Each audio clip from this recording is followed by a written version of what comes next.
Once again, welcome to the Nehru Science Center National Technology Day lecture series. Just this morning, we had the first lecture by Dr. Anil Kakodkar. Once again, on behalf of the Nehru Science Center, the National Council of Science Museum, the Ministry of Culture, I would like to wish all our audience a very happy National Technology Day. It was back in 1998 on this very day that the Pokhran 2 test was conducted.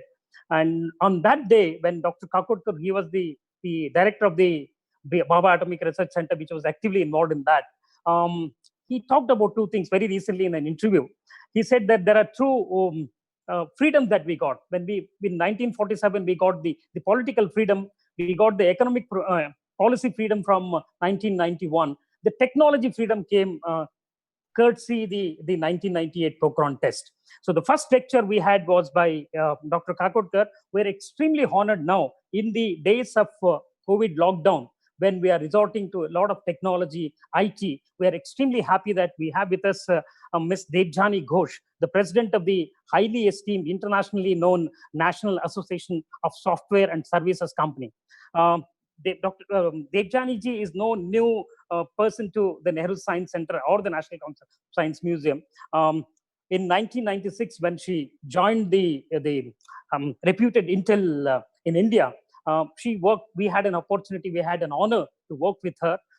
Ever since, she has risen very sharply. And in one of her interviews, I was reading that when she joined in 1996, and somebody asked in Intel what you would like to be 20 years from now, she said, I would like to be heading Intel. And she indeed headed Intel. Madam, we're extremely honored that you not only headed Intel, now you're the first president of the highly esteemed NASSCOM.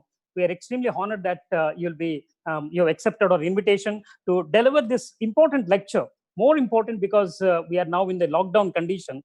Her lecture is titled Information Technology in Service of Indians for Rebooting Our Life and the Livelihood, especially during and after the COVID. Thank you very much, ma'am, for accepting our invitation. Ms. Debjani Ghosh, please. Thank you. Thank you so much, Kenneth, for the warm introduction and the warm welcome always. The National Science Center, all the museums and all the science centers under the umbrella is very close to my heart, as you know. This was one of the first projects that I had ever worked on in my professional life, the setup of the Museum for Cyber School. Cyber School in Mumbai. So many good memories. It was such a great learning, and it was so wonderful to meet people like you and make lifelong friends. So thank you very much for having me back today. Happy National Technology Day, everyone. And since it's National Technology Day, I want to take a minute to call out a few people that I think really, demand our respect in these times.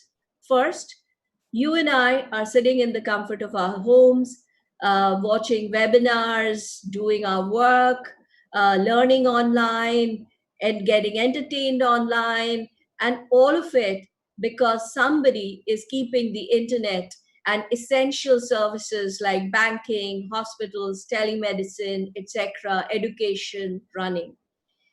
And that somebody are the people who work in telcos, who work in IT companies, who are braving the virus and going out there daily to work on these essential services and keep the services as well as the network alive so that the rest of us can continue our lives without any disruption, without major disruption. Frankly, after a few days, we've all got used to it.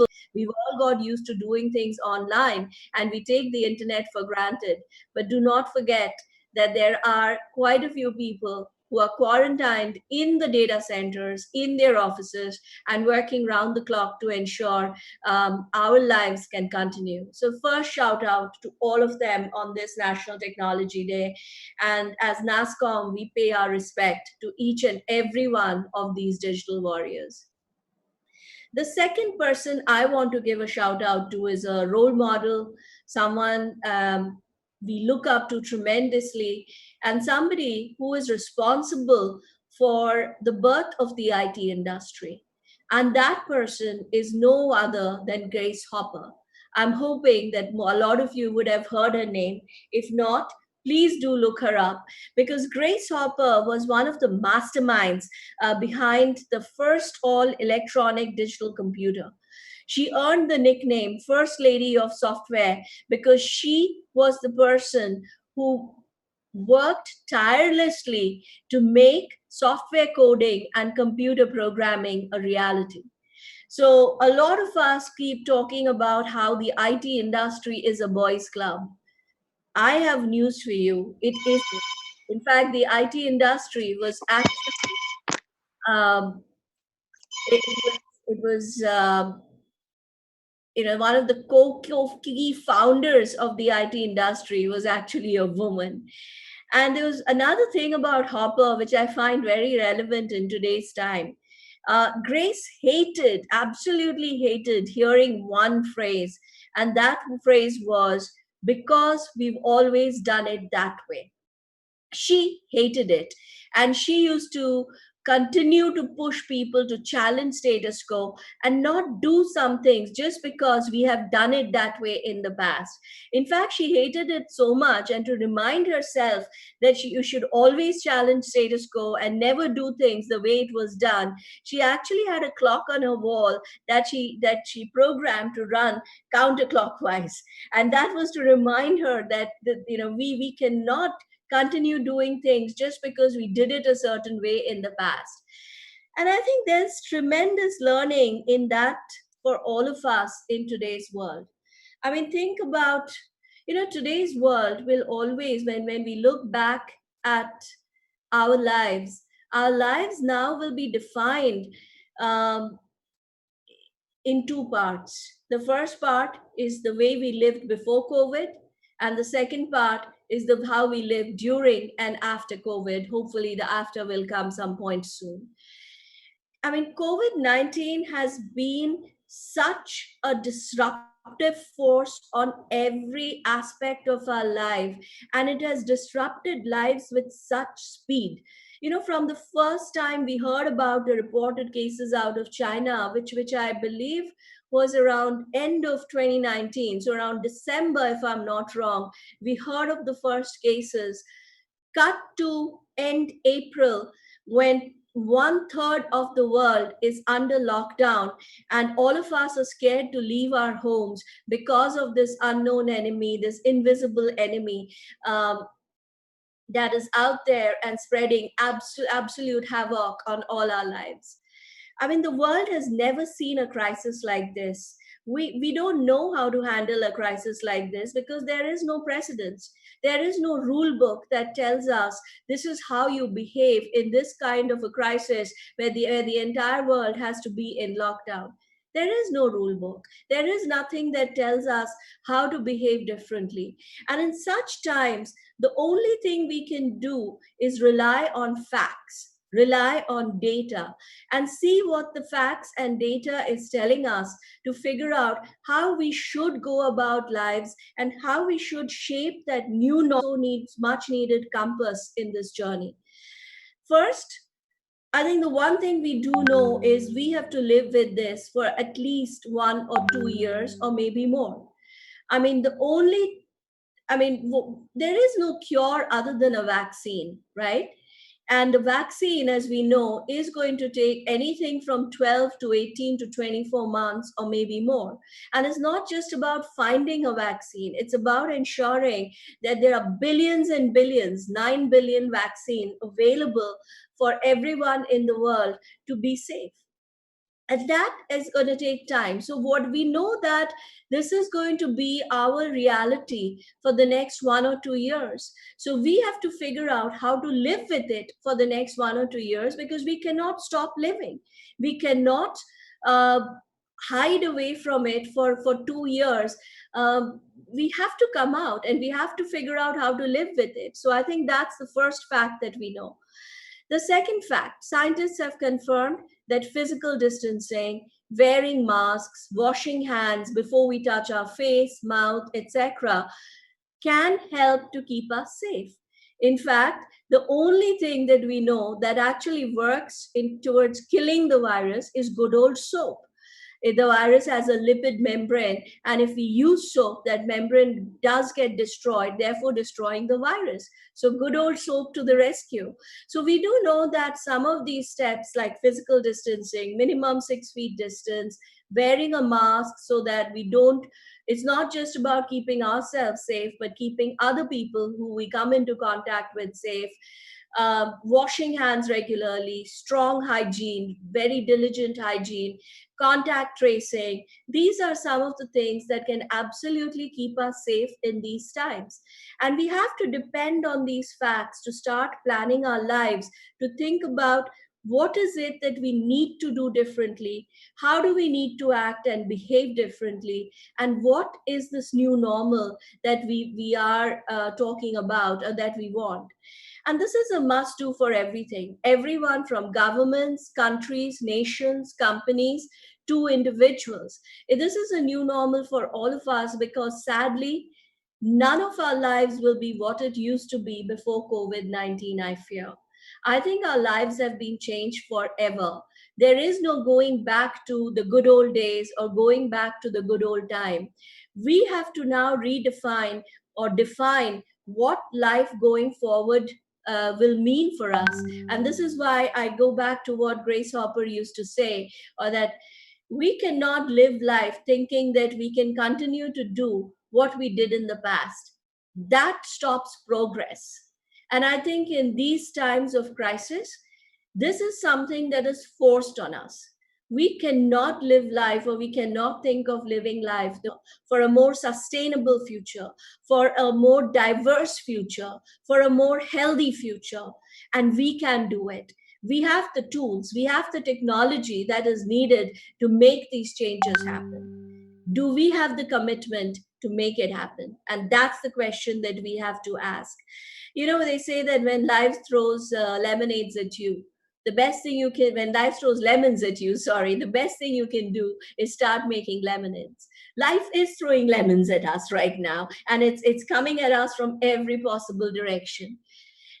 I think I'm an optimistic kind of a person, and I think the best thing we can do right now is figure out how to make lemonade and figure out how to turn this crisis into the biggest opportunity that we have ever had, that India has ever had. As they say, never let a crisis go to waste. And this is our opportunity to ensure that we turn this crisis into an advantage, not just for us, but for the entire country and the world. And to do that, we all have to change, we have to adapt. We have to figure out how to get ahead of this crisis and manage the virus as we coexist with it. When we talk about companies, because companies have to change too, we say that um, the companies that will emerge from this crisis, emerge stronger from this crisis, are not those that's the richest, the strongest, um, or the biggest. But the companies that will emerge the strongest from this crisis are those that will adapt to this change the fastest, that's most agile. And the same applies to you and me. Those of us who will emerge from this crisis as stronger individuals with stronger prospects for jobs, for income, are those that will adjust and adapt to this crisis really fast. And those of us who fail to adapt, unfortunately, will get left behind, be it with respect to health or with respect to professional career viabilities, career opportunities.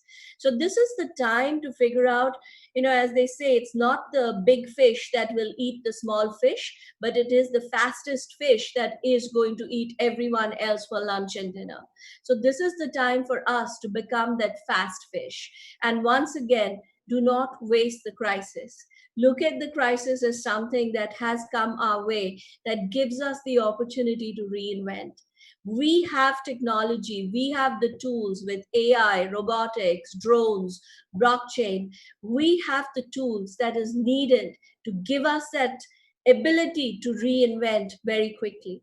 Now, the question is, can we do it? Do we have the commitment to do it? And this is the time when we have to all rethink our priorities. Um, if we have to reinvent, what should be the priorities? What should we focus on? My few, I mean, this is completely personal, but my priorities, we should be focusing on health. We should make health an absolute priority for India.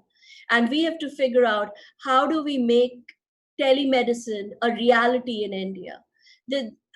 Second, we have to focus on education. With online education, we actually have the ability to reach far more students than we had in the past, than the physical schools. So, if we can get a blend of physical schools and colleges and continued online education, we will have the opportunity to get quality education out to many more students than we had in the past. So, how do we reinvent for that? How do we reinvent for a greener India? All of us have been talking about blue skies and how we can hear the birds chirping and how pollution has gone down. Shame on us if we let it go back to what it used to be after the crisis. Absolute shame on us. We cannot forget the lessons that this crisis is teaching us. They're so important, and we can absolutely have to ensure we remember those lessons as we get out of this crisis, and we build for a future that is better by factoring in those lessons that we have learned. So, how do we invest, or how do we build for a greener future, for a greener India that is much more sustainable? How do we build for a more equal opportunity India? One of the things that remote working, working from home has done is it's given women equal opportunities as men to participate in the economy finally. In the past, a lot of women were not able to participate because they had to stay at home. Now both are staying at home, and this is giving both men and women the equal opportunity to participate. How do we ensure that doesn't go away as we emerge from the crisis? So there's a lot we can think about in terms of what is this new normal, and how do we want to write this new normal out? We shouldn't let it go, let the circumstances define us. We shouldn't go back to where we were, because that means we've moved 100 steps back. Once, as we emerge from this crisis, I think it's up to us to define what our future looks like. As I've kept saying, the technology today, the advancement in technology is absolutely making it possible for us to make these changes a reality. What is needed is one more component, and that's the human component. It has to be about human and machines. Machines alone cannot do it, technology alone cannot do it. It has to be about human and technology. And what's needed is the human commitment to make this change. And I think it's maybe not too late, but it is late for our generation, because we've lived more than half our lives in a certain way. But it is not late for your generation. It is not late for the millennials and for the future of India, for you all to say that, yes, this is the change we have to make, and we are committing to make that change. And that's the one thing I would ask from all of you. Make a pledge, make a commitment that you will not let India go back to the place where we are coming from, to what it used to be. You will use this opportunity to define a new India, a greener India, an equal India, a secure India, a more sustainable India.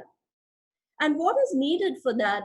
Honestly, it's about innovation. It's about thinking creatively, thinking differently. It's about innovating.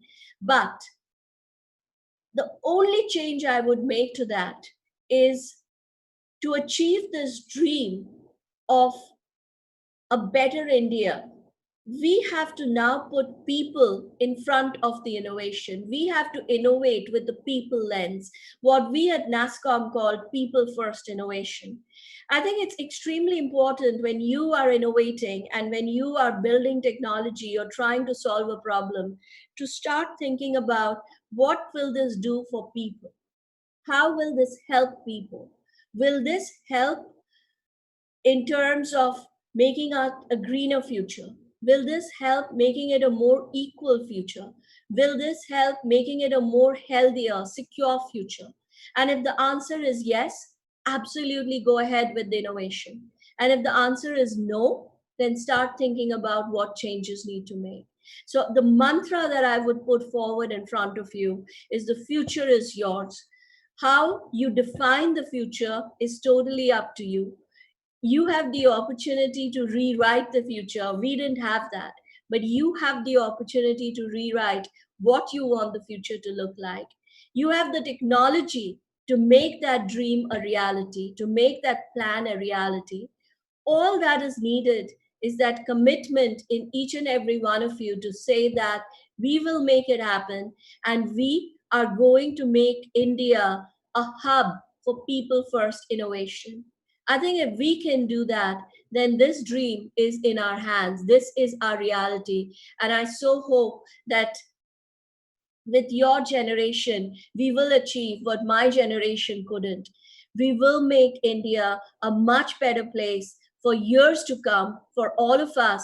And we will be prepared in the future with focus on health, with focus on education, with focus on the greener climate.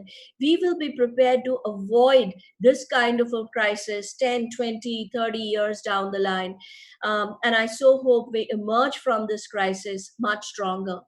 This reminds me of a very famous quote from Charles Dickens, which said that this is the worst of times and this is also the best of times.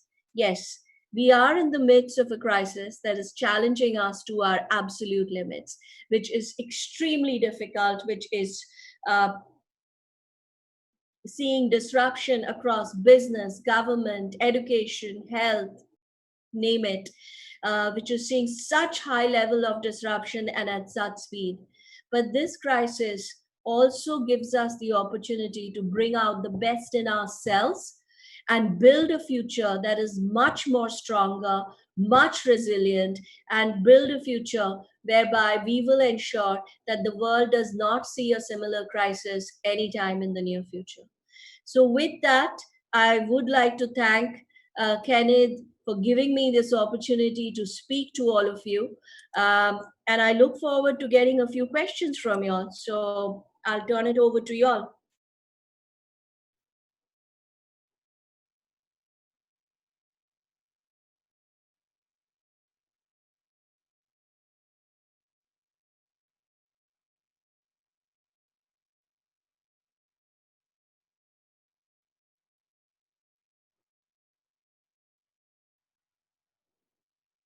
I'm just waiting for the question to come in, so hold on.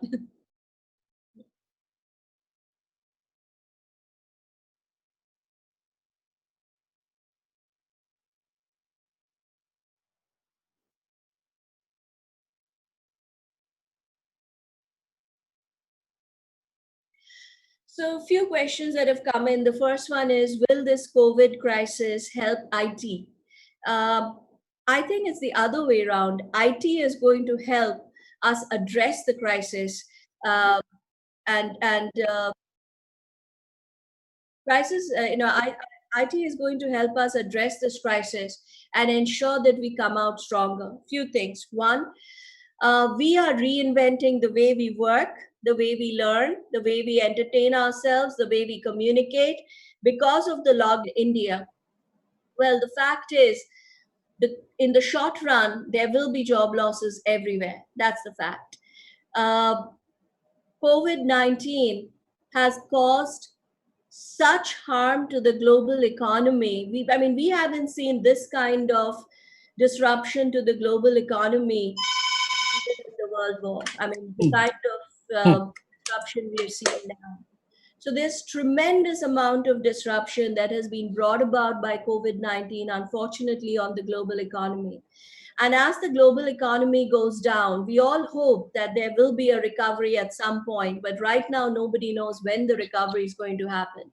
But as the global economy goes down, all segments that are dependent on the global economy will be impacted. IT is a segment that is very strongly dependent on the global economy. So, yes, there will be impact. I can't predict today what will be the impact in India, but definitely there will be impact because there are segments like travel, tourism that are completely going away. And that's a large part of the segment that IT used to cater to. So there will be impact.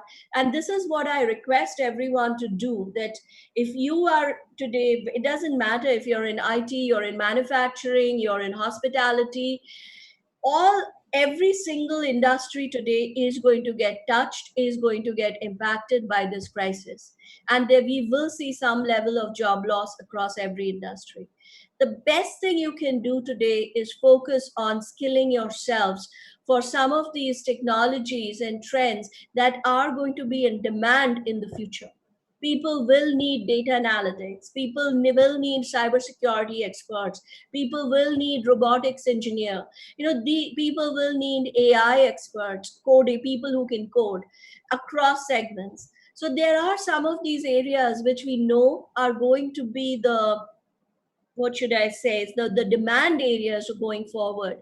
So my one suggestion is use this time, really use this time to reskill yourselves, which will help in case you are impacted for you to find a new opportunity.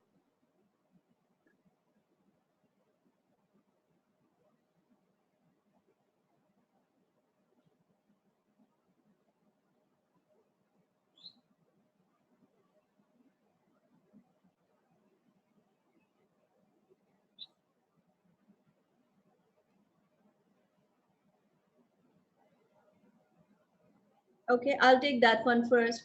So Mr. RMM has asked, how will this impact the conventional teaching and learning? I think conventional teaching and learning is going to get disrupted forever.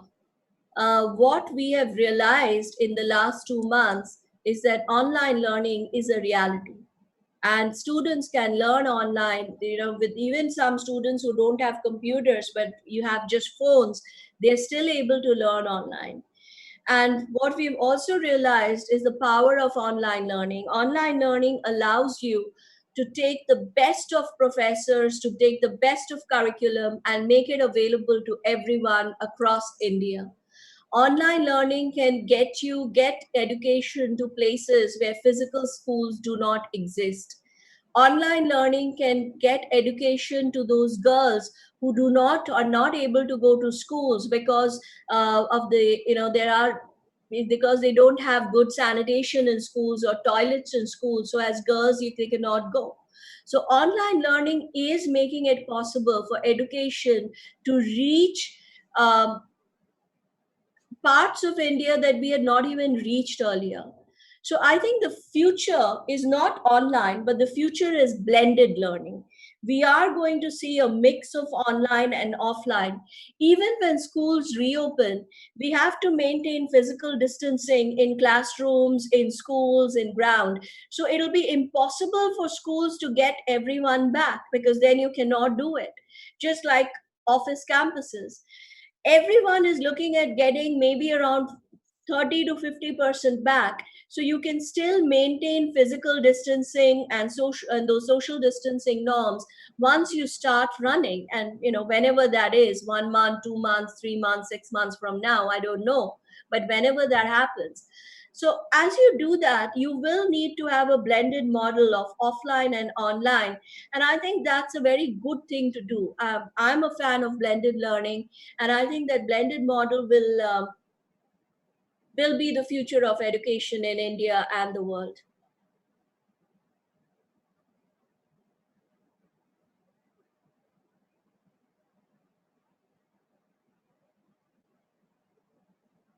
Okay, so Mr. Rastogi has asked how IT can help counter fake news.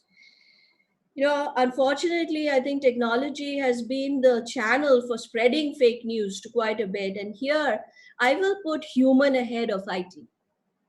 I will put us humans ahead of technology, because I think it is in our hands to stop the spread of fake news, not in technology's hand. We have the power, we have the ability. And the simple way of doing it is think before you share, or think before you spread that forward button.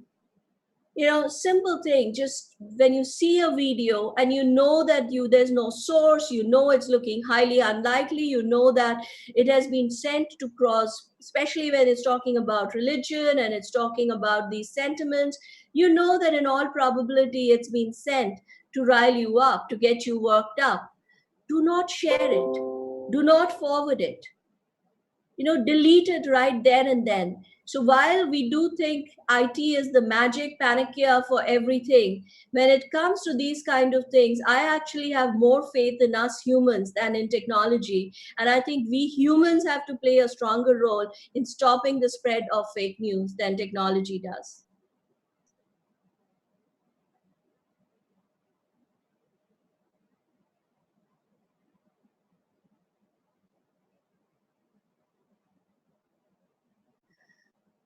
Okay, so question from someone is, if we have to guide our kids to choose a career option, what should we direct them to? I don't know if kids anymore need our advice when it comes to career options. And honestly, as parents, I think we should stay back because our kids know way more than us when it comes to technology, when it comes to what's happening in career. And I'll speak from experience. My nephews and nieces, uh, the way they think about career is so refreshingly different from how I think about career. I know if I give them advice, I'm going to do a disservice to them. I'm actually going to limit their possibilities significantly because my advice is going to be based on my worldview, which is very, very limited. So I would strongly advise parents, encourage your kids to open their worldview. Encourage your kids to experiment, to think about what are the possibilities, rather than telling them go become a doctor or become an engineer. Those days are gone. There are so many possibilities out there, and you should just encourage your kids to learn, to focus on what they are passionate about, and to learn more about what are the career opportunities in their areas of passion. As parents, our roles have changed. You're no more that person who will tell your kid what to do. You can't be, because your understanding of what to do is archaic, it's old fashioned. It is not going to help your child.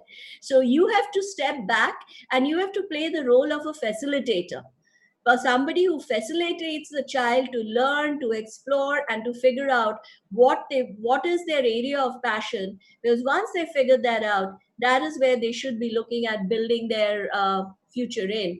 And the future is no more about 9 to 5 jobs anymore. The future is a gig economy. The future is about gigs. So your child can have multiple options, sit at home, have multiple options, and thrive. So my request here is, please, please, please, as parents, do not tell your kids what to do.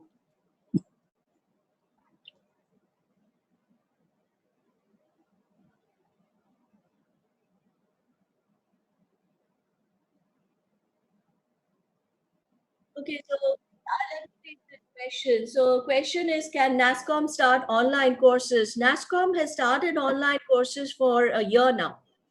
In fact, NASSCOM Future Skills, if you're part of the IT industry, NASSCOM has the Future Skill Initiative where we work with the industry to train their workers. And you should absolutely ask your company if they're part of it or not. And if not, they should become part of it.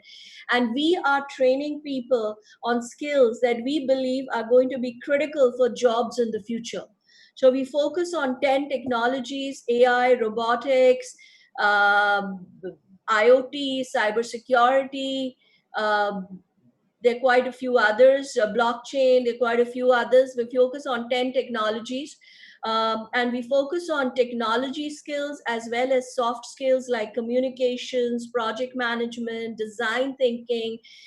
And it's an excellent curriculum content that is available out there for IT workers, for IT employees, to get themselves trained for the future jobs.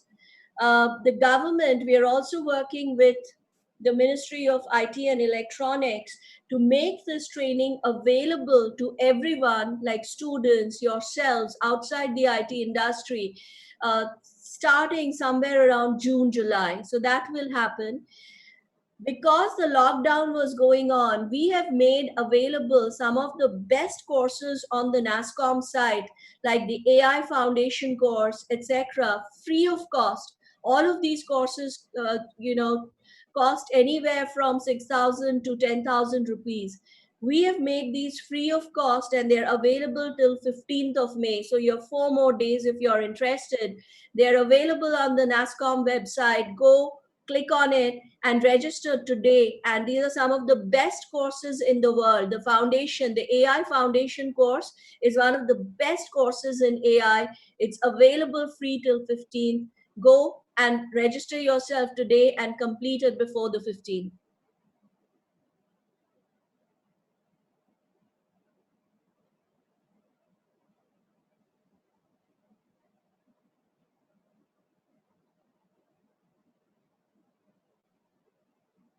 I couldn't understand the question. What is the question?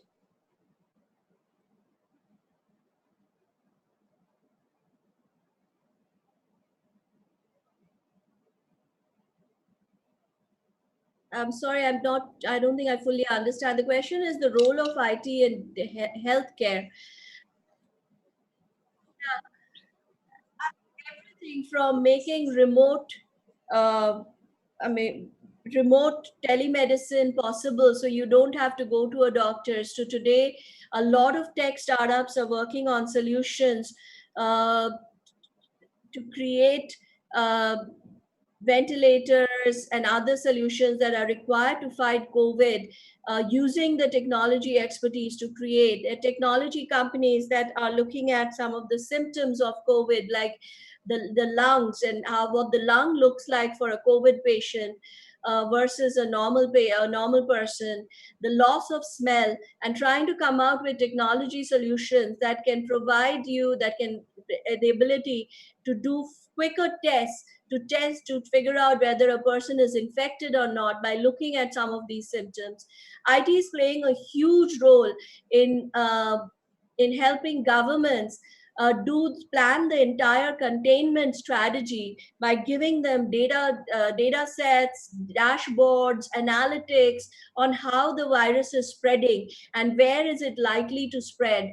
In fact, the government has come out with the Arogya Setu app, which, as you know, which is critical for contact tracing. And I would strongly urge everyone to download it, because if you are infected today or your friend is infected, the first thing we have to know is how many people did he or she come in contact with, so that very quickly we are able to put a step, we're able to stop the spread of the virus by getting everyone into self isolation and getting them tested. So Arugya Setu helps you do that contact tracing. We are working, in fact, more than 30 companies in NASSCOM have come together to create a task force that is working with the government to create a set of dashboards that will become the technology protocol for post-COVID world. And Telangana was the first state that went alive with over hundreds of dashboards so they can manage every aspect of it. We are now looking at other states how to do it. So lots going on. Unfortunately, I am going to be out of time. Um, so if there's maybe one more question, I'm happy to take, and then I'll need to. Sure.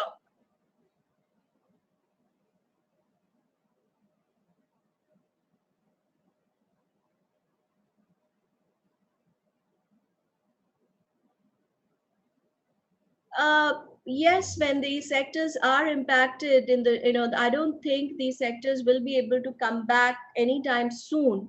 And even when they come back, they'll come back in a staggered way. So I don't know if there's going to be a loss of jobs or they'll do a furlough scheme like they're doing in US. We will have to see how that plays out. But definitely, when your income, your revenue goes down so significantly, it is impossible for you to run it as business as usual. I mean, horrible as it may sound, but that's the reality we have to face. And this is where we continue to tell young people, please get yourself reskilled. So, because in case you're in these segments and you are getting impacted, it is going to be important for you to find jobs in other sectors. So, get yourself reskilled. I think we'll have to see. I mean, this is not a NASSCOM point of view. This is a common sense point of view. When pretty much your revenue is down 100%, it is going to be difficult for you to continue business as usual. There are different schemes available, different steps available to companies, whether they take salary cuts, they do furlough schemes or job losses. But unfortunately, these sectors are so hard hit, they will have to take some action. But I'm hoping that in the long run, these sectors will able to be bounced back, will able to bounce back, and the jobs will also come back. So on that note, I will hand it over to you, Kenneth. Thank you so much, Debjani ji, for a wonderful lecture. I know this is hard times now, and you rightly use the term disruptive. I'm sure even this also will give a new opportunity. There definitely is going to be light at the end of the tunnel. And, IT has been a great leveler, particularly from the point of view of India. It's not for nothing that a new term, Bangalore, has come in. Or for that matter, the Barack Obama talking about, going to Buffalo and talking about Bangalore. I'm sure the NASSCOM and the IT will play a major role, and whatever disruption has happened, and that disruption will serve as an opportunity. Thank you once again for accepting our request and delivering this lecture on the technology. Thank you, ma'am. Always a pleasure, and all the best to all of you. Thank you very much. Such a pleasure, ma'am.